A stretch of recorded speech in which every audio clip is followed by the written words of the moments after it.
when I first got started, I was thinking about, okay, you can siphon off work to me. I have a little book of business that I can work that's coming from you, and I can work those cases, and that's how I can kind of get paid.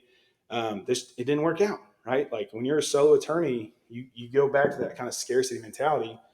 You really don't want to just hand off cases when you get started. I'll just be honest with you, you don't. Um, so that just didn't work out. But then I got up and going, and I'm in like month 6, let's say, and like, oh shoot, I got a ton of work to do. How do I scale, right? So I got to this concept of like, oh, I gotta I gotta scale up. And so my whole idea was that, oh, okay, I could be the guy that then starts farming out the work to other people.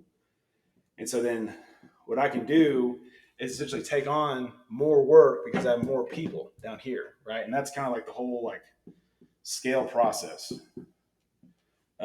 Your firm model generally looks like this. You'll have like the senior partner, maybe you have like junior partners, and you have like the associates down here that can handle the work. So then the senior partner brings it in, siphons off the work, etc. Here's the thing: you're not set up to be big law. You're set up to be solo, which means you don't have this, and I don't recommend you build this. I recommend you just handle what you can handle and not run into a position where then all of a sudden you're having to pay this person regardless because he's your employee or your contractor, whatever it might be. And next thing you know, you're like, oh shoot, like I don't have enough to eat now, but I have to pay this guy. That is a really dangerous predicament to be in. So and okay, so also, yeah, like cash flow is one reason. And then two would just be like if you're double dipping on cases, then like who's doing what? So another example I have for you would just be I was working with this other attorney, great guy, has his own skill set, all that kind of stuff. What I found though is I started overlapping with everything. So it's like I'm the one doing all the attorney work. I'm the one that has all the experience. I'm the one that's been running this case, managing this case from start to finish.